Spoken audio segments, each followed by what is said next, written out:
The voyage of discovery is not in seeking new landscapes, but in having new eyes. What's up, Dreamer Tribe? What's up, world? I am Bianca, and welcome to my review of Nippon Ichi Software's newest game of discovery and voyaging and managing everything in between, Neo Atlas 1469 for the Nintendo Switch.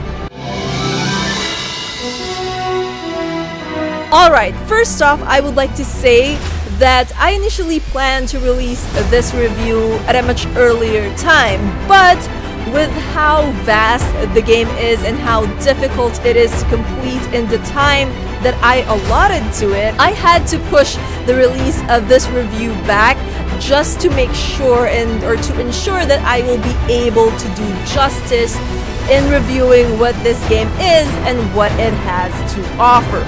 So, what is Neo Atlas 1469? Well, in a nutshell, it is one epic simulation game that is all about exploration and discovery, putting us in the shoes of a 15th century European trader whose trading company is on the brink of collapse. It is our job as players to this game to bring new life into this trading company by answering to the call to chart uncharted lands and discover undiscovered riches and whatever secrets the unknown world hides. Now, as I've said, this game has a lot to offer and can eat quite a lot of your time without you noticing. You can not only discover new continents and find new villages and towns within them, but you can also come across pirates, treasure chests, and the annoyingly dreadful Kraken and its ilk. There's also a chance for a plague to come along and have you try to find a cure for it. But the game isn't just about exploration. It has a built-in trading simulation within it as well, where we make use of the trading permits and fleets to, well, you guessed it, trade items between cities and towns and villages to not only amass profits for yourself and keep your trading company going, but also to unlock more complex items to trade. Like trading barrels for grapes, for instance, unlocks wine for trading in the process. It also gets the people from those places to be more amicable to you and your company. You also get to learn more about the world as you discover more and more places, with the game explaining things in a way that correlates to real-life events and real-life places with facts that are based from myths and legends. For instance, it questions the belief of the Earth being flat and gives the opportunity to prove that it isn't. It also educates people about the places that you can go to and unlock by giving us trivias by way of cutscenes that personally left me googling about stuff about the world I didn't think nor particularly cared about prior to playing this game. How the game plays is rather simple. You start off with one fleet, and you go about exploring a map that is covered with fog. What places you uncover depends on which route your ship takes, which you can control prior to setting off on the voyage. The more places you visit and the more of a name you make for yourself, the more fleets and admirals you can potentially unlock. Not to mention, you get paid in the process with money you will need to keep your exploration going. You pay off your admirals annually and would need to repair your ship. You also need to be on the lookout for pirates that may disrupt your trading routes as you try to expand the world you live in and know of. It is, therefore, a game that pushes you to multitask and is riddled with missions and side quests in the form of episodes that can be unlocked depending on your actions and your choices. Speaking of choices, every time your admiral comes back from a voyage, you get a choice whether you want to accept their reports or you want to decline them and have them redo their voyage. This brings about a nifty feature that this game has. In choosing the latter of the two options, there is a chance that you might not end up discovering the things you discovered the first time around. What's more, the game doesn't follow the map that we know of our world, as there is a chance that you might end up discovering a completely different looking map from that or from the other times you may have played this game. As the game itself says, you get to shape the world to your liking. There is also a leveling system in this game for your admirals, those characters who lead your fleet in order to explore and conquer the world. Similarly, the game offers not just world building but character building as well, as the further you make use of your admirals, the more you get to know them during their voyages. Now, this is a pretty niche game. Not a lot of people might like it for what it is. It doesn't have any action in it, unless you count reading through texts about your characters fighting against krakens and pirates and watching the quick picture-like book sequence that comes along with it as action. And as I have mentioned, you don't really get much control apart from clicking from point A to point B in setting up your exploration routes or your trading routes. Well, that and diving deep into the map, searching for treasure chests scattered about, as well as for new landmarks to help with your exploration. Having said that, it's a pretty interesting game, and it brings a sense of accomplishment whenever you discover something new. Whether that is a new continent, a new island, a new port, a settlement, or a new milestone. The game also has trophies in them in the form of badges you can collect and are rewarded whenever you do something that the game knows as praiseworthy, like amassing 2 million in profit, for instance. Now, even as I am reviewing this game, I feel like I have yet to scratch the surface of what it can offer.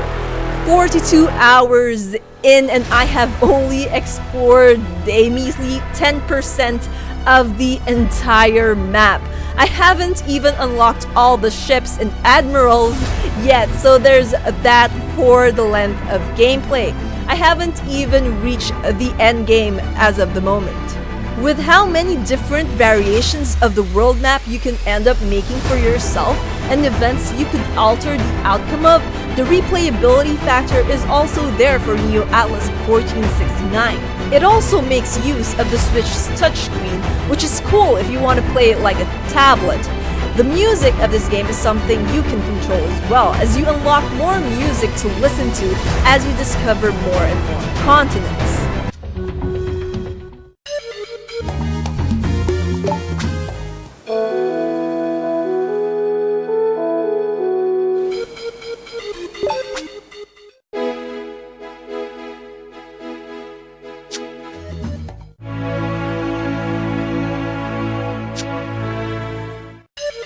As with all games, however, Neo Atlas 1469 isn't without fault. There is a repetitive nature in it that can bore some people to the point where they might just skip through the entire dialogue sequences being provided or would not be able to sit through another playthrough of the entire game, maybe not even manage to complete the entire map for themselves. There are also aggravating moments when you map out the course of the voyage.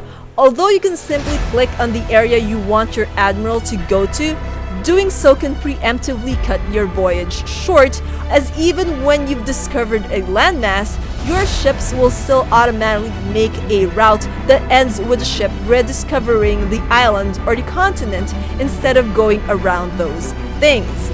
As such, you will be forced to meticulously map out the route you would want to take unless you would like to waste time with the automatic way the game maps those out.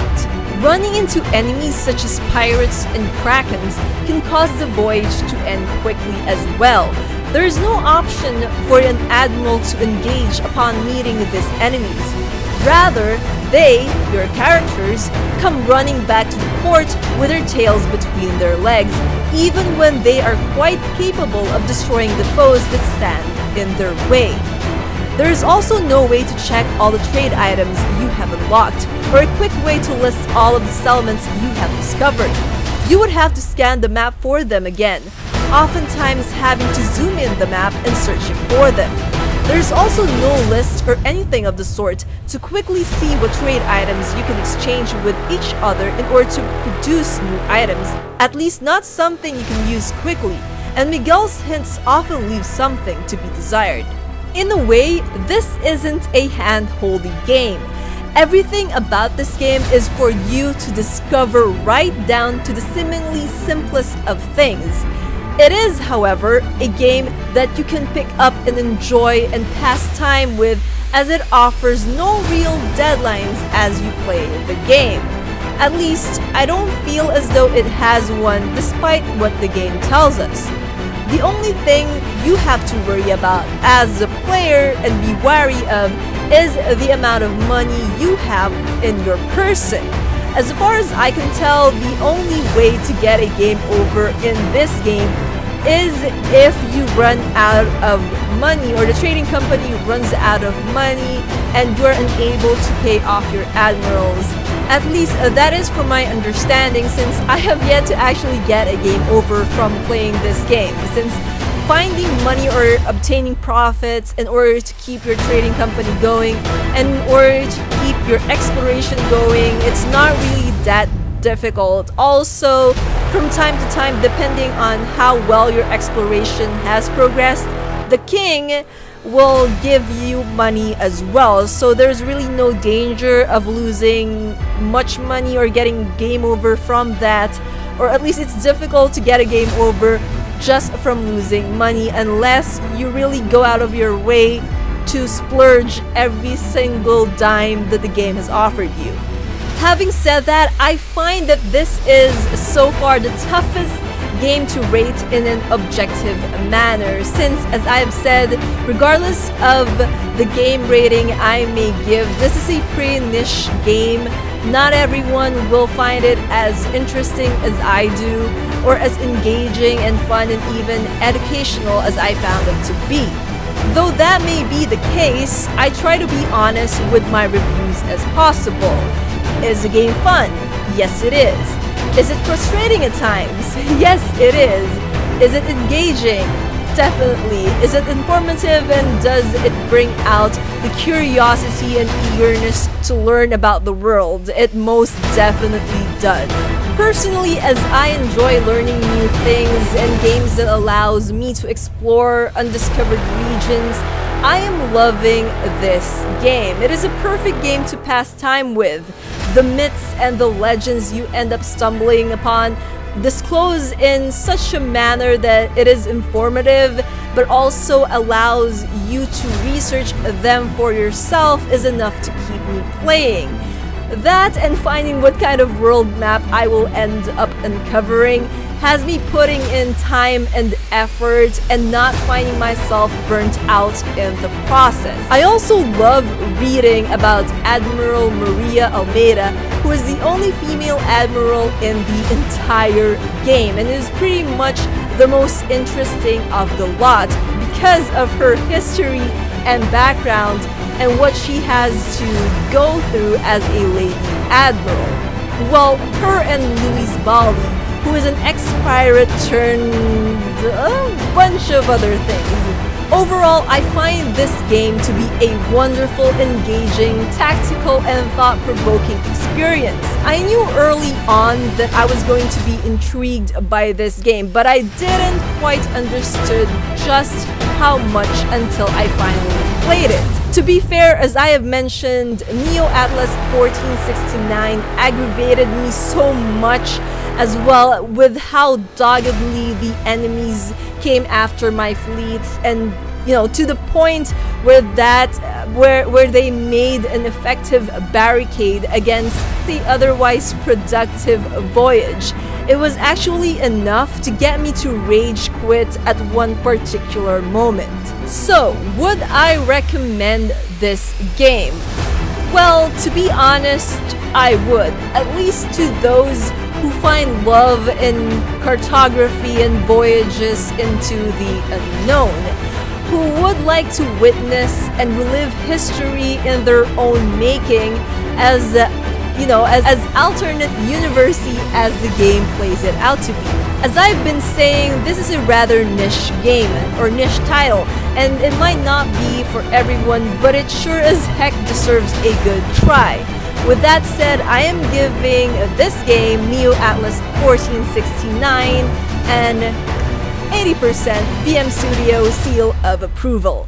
There is a lot to be improved upon in this game, but it is one solid title regardless, and it also makes my little adventurous heart very much happy, and at the same time makes me so infuriated thanks to those no-good monsters and pirates populating the 7 seas. Anyways, that's my review for this game, Nippon Ichi Software's Neo Atlas 1469. So, what do you guys think? Does this game tickle your fancy? Is it something you would be willing to give a go? Tell me on the comment section below.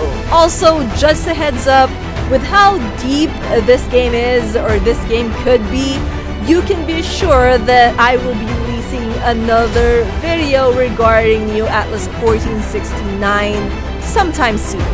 But for now, this review will have to do. So until next time, you guys know the drill. Dream on, fly on. Bye bye now. What's up, Dreamer Tribe? What's up, world? I am Bianca, and thank you so much for watching this video. If you enjoyed the content of this video, don't forget to hit that thumbs up button to let me know. And also, if you haven't subscribed yet and you want to be a part of the Dreamer Tribe, just hit on that subscribe button. We also have tons of different content here on my channel, so be sure to check those out. Until the next video, dream on, fly on.